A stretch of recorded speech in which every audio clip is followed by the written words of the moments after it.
Des champs de tournesol à perte de vue pour dire au revoir aux Pyrénées-Atlantiques.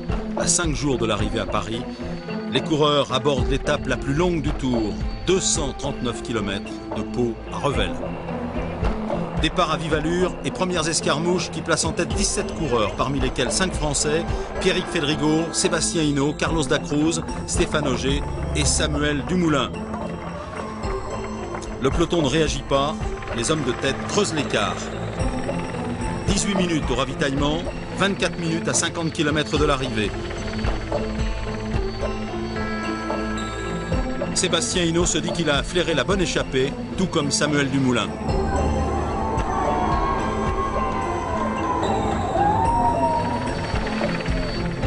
Le peloton ne roule pas, car la plupart des formations sont représentées en tête. Les T-Mobile observent le profil, qui est un peu casse-pattes aujourd'hui, avec 4 côtes de 3e et 4e catégorie. Rasmussen n'a rien à craindre pour son maillot à pois. Lance Armstrong est rassuré, car l'un de ses équipiers, Savoldelli, est en tête. Ivan Basso n'a personne devant, mais le moral est au beau fixe. Bref, le peloton décompresse entre les Pyrénées et le Massif central.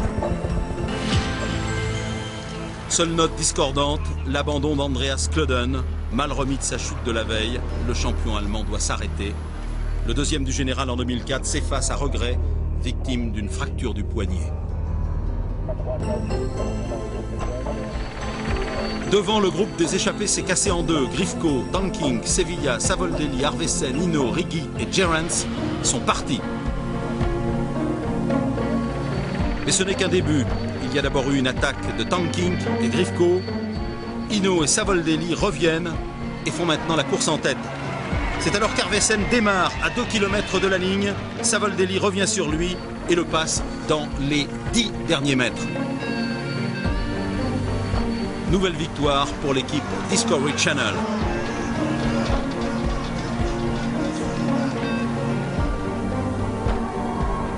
« 22 minutes derrière, on assiste à une autre explication dans le peloton maillot jaune. Vinokourov a accéléré dans la côte de Saint-Féréol, qui était la dernière difficulté de la journée. Le peloton est une nouvelle fois coupé en deux. Tous les favoris finissent dans le premier groupe. Et pour l'honneur, c'était un sprint pour la 10e place. Jaroslav Popovic qui devance Vinokourov, Incapi et Levi Leipheimer.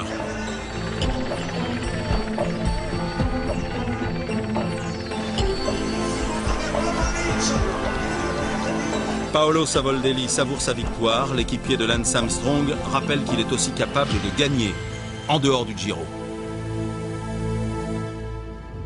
Albi-Mende, c'est la 18e étape du Tour de France, 189 km à travers le Tarn, l'Aveyron et la Lozère.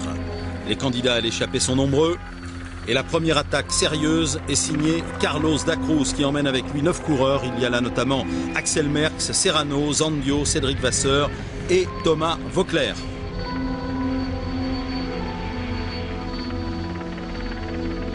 Au pied du viaduc de Millau, le plus long viaduc d'Europe, les hommes de tête comptent plus de 10 minutes d'avance sur le peloton des favoris. L'écart passera même à 15 minutes 15 au 155e kilomètre.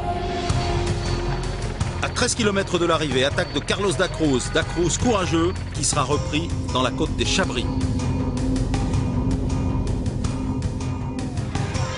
C'est là qu'Axel Merckx précipite la sélection. Le Belge sera rejoint quelques minutes plus tard par Thomas Voeckler, Zandio, Vasseur et Serrano.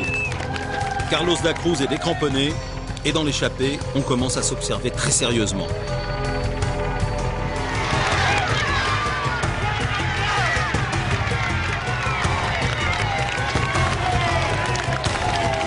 Axel Merckx se dresse une nouvelle fois sur les pédales. Il sera rejoint par Thomas Voeckler et par Cédric Vasseur.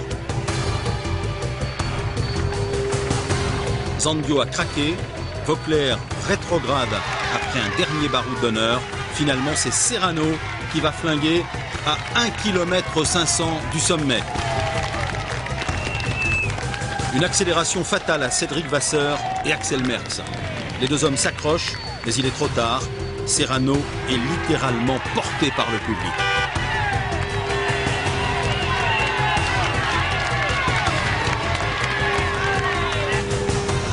Il s'impose au sommet du Causse de Mende à la manière d'un Laurent Jalabert, vainqueur ici il y a 10 ans, jour pour jour.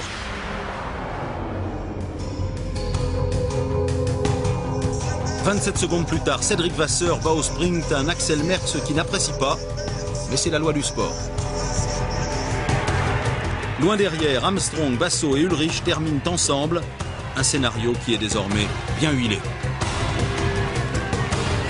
Michael Rasmussen et Alexandre Vinokourov sont un peu plus loin, ils ont perdu de précieuses secondes dans la dernière ascension. À l'arrivée, Cadel Evans, qui s'était bien accroché, devance les trois grands favoris du Tour de France. Alexandre Vinokourov termine en compagnie de Rasmussen, Leipheimer et Mancebo. Ces quatre-là ont perdu près de 30 secondes sur le groupe maillot jaune. Issoire, le Puy-en-Velay, 153 km 500 à travers le Puy-de-Dôme, la Loire et la Haute-Loire. Une étape courte sur un parcours vallonné favorable aux baroudeurs. La grande offensive du jour est lancée au 30e kilomètre à l'initiative du Français Sandy Cazard. Il emmène avec lui Giuseppe Guerini de la T-Mobile, Oscar Pereiro de la Fenac, Franco Pelizzotti, le coureur de chez Liquigas. Et comme d'habitude, Oscar Pereiro, qui sera sacré super combatif du Tour de France, fait un gros boulot en tête de la course. Le peloton ne réagit pas et un groupe de contre-attaque se dessine au kilomètre 44. Il comprend Azevedo, Arvesen, Fletcher, Chavanel, Comesso, Dacruz, Bertolini, Peter Winning, Grafke et Nicolas Portal. Vu du ciel, on s'aperçoit que le peloton a laissé faire. Ça s'agite chez les poursuivants. Comesso tente de partir seul pour rejoindre les hommes de tête, mais il sera repris.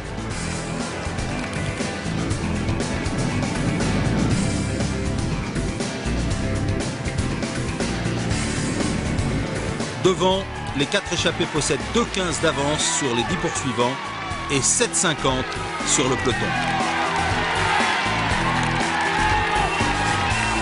Giuseppe Guerini est très vigilant. Il teste ses compagnons d'échappée et prépare une attaque car il sait qu'un sprint lui serait fatal. La commune de Chaumelly aime le Tour de France, normal. Son premier magistrat, Régis Forissier, est l'ancien réalisateur du Tour pour France Télévisions. Les quatre hommes de tête se rapprochent du Puy-en-Velay. La collaboration est exemplaire entre Cazard, Guerini, Pereiro et Pelizzotti. Mais à l'approche de la flamme rouge, Giuseppe Guerini s'en va. Et curieusement, personne ne réagit.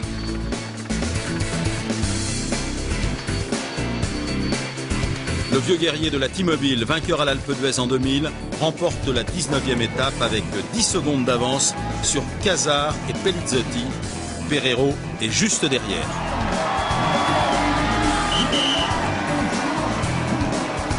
Comesso, Portal et Chavanel prendront les places d'honneur. Le peloton termine à 4,31. Robbie McEwen bat Tourouchov, mais le Norvégien conserve son maillot vert.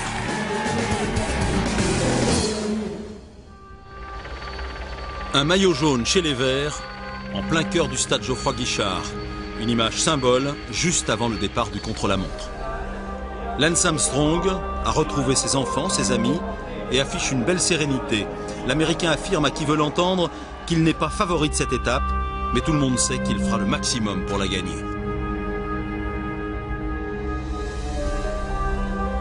Jan Ullrich est plus tendu. Il sait que l'Américain l'a désigné favori. Il sait surtout qu'il devra reprendre 2 minutes 12 à Rasmussen pour monter sur le podium. Ullrich est prêt. Il a minutieusement reconnu cette étape. Michael Rasmussen au départ, le maillot à pois, doit faire face à une grosse pression, une pression qui va lui être fatale. Premier rond-point, première chute, mal à la tête et corps meurtri. Quelques kilomètres plus loin, premier incident mécanique. Rasmussen, encore sonné, ne descend même pas du vélo. Nouveau départ, nouvel arrêt, changement de machine. C'est loin d'être professionnel. Les secondes défilent à la vitesse grand V. À mi-parcours, le coup de grâce, mauvaise trajectoire et chute dans un virage.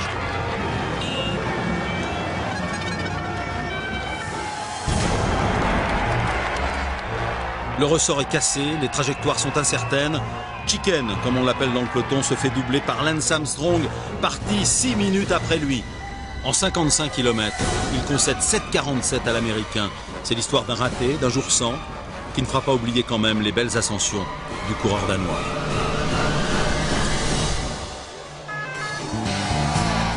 Ivan Basso, lui, est très bien parti.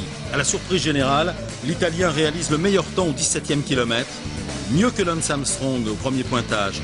La suite sera beaucoup plus dure. Sur la ligne d'arrivée, il concède 1,54. Belle prestation pour Bobby Djulic. L'Américain réalise le 4e temps à 1,33 de son compatriote.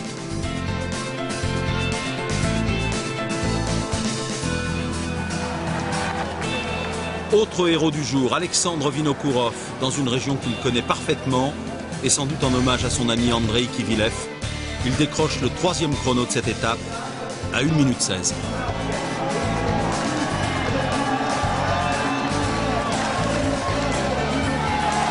Jan Ullrich au départ, le champion allemand est impressionnant de bout en bout. Il refait son retard sur Rasmussen avec une facilité déconcertante, mais il échouera quand même de 23 secondes face à Lance Armstrong.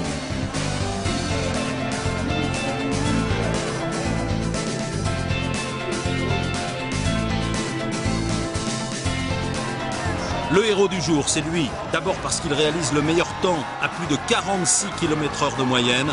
Ensuite parce qu'il gagne enfin une étape sur le Tour 2005. La 22e de sa carrière en 11 participations. À près de 34 ans, Armstrong prouve une nouvelle fois ses talents de rouleur. Il s'est fait mal, mais il a gagné pour le bonheur de ses enfants et de ses supporters.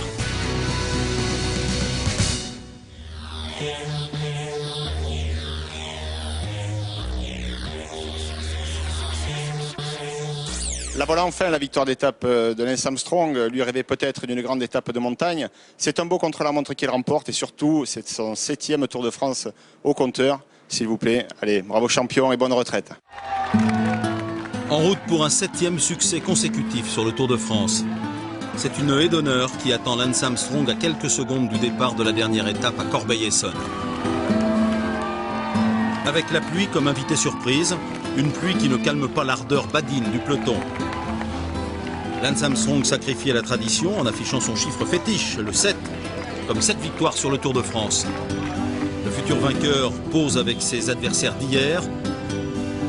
Jolie photo souvenir, car dans moins de 140 km, Lance Armstrong ne sera plus coureur cycliste professionnel. Une petite coupe de champagne, comme tous les ans depuis 1999. Ça pétille sur la route du Tour. Lance Armstrong n'oublie pas de trinquer avec Jaroslav Popovic, qui pourrait bien lui succéder sur le Tour de France. Mais très vite, la course reprend ses droits. Ils sont 3 devant pour le sprint intermédiaire. 2 Gerolsteiner, dont Levi Leipheimer, et Alexandre Vinokourov.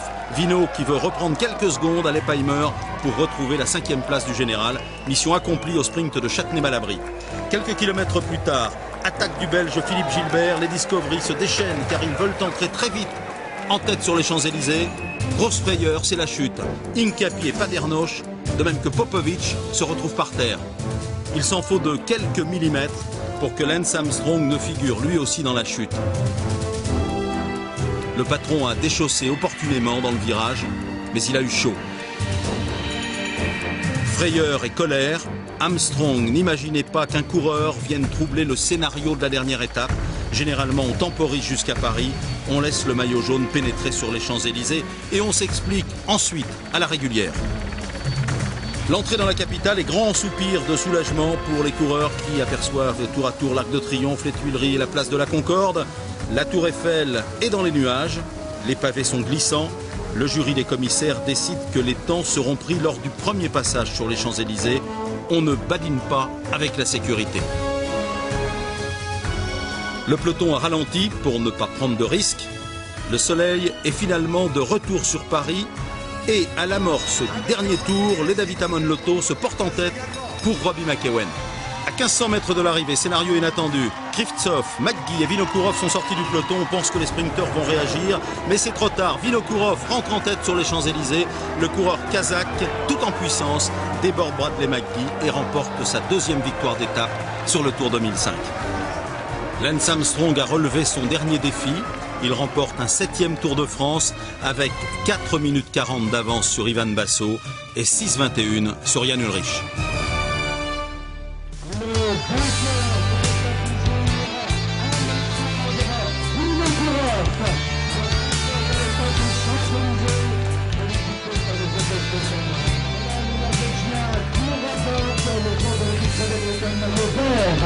de Tour de France. est gagné. Il est gagné.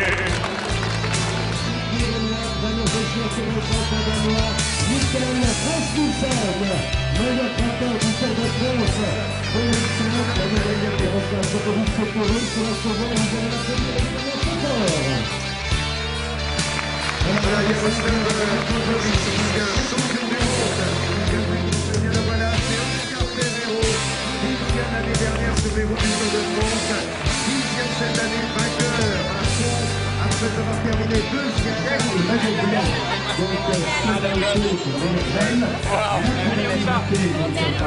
Pour Lance Armstrong, voilà 7e victoire consécutive et un point final avec sa carrière de champion, pas cyclisme bien évidemment. Et regardez l'immense bonheur avec le lion qui symbolise la victoire de 1999.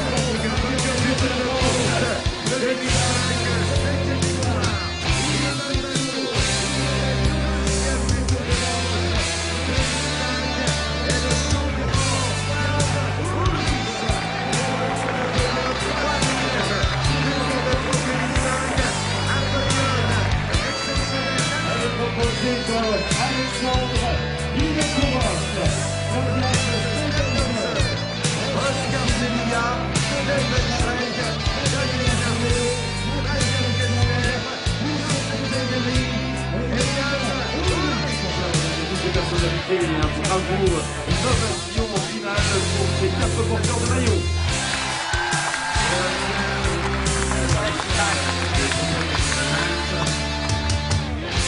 Vive le Tour, forever.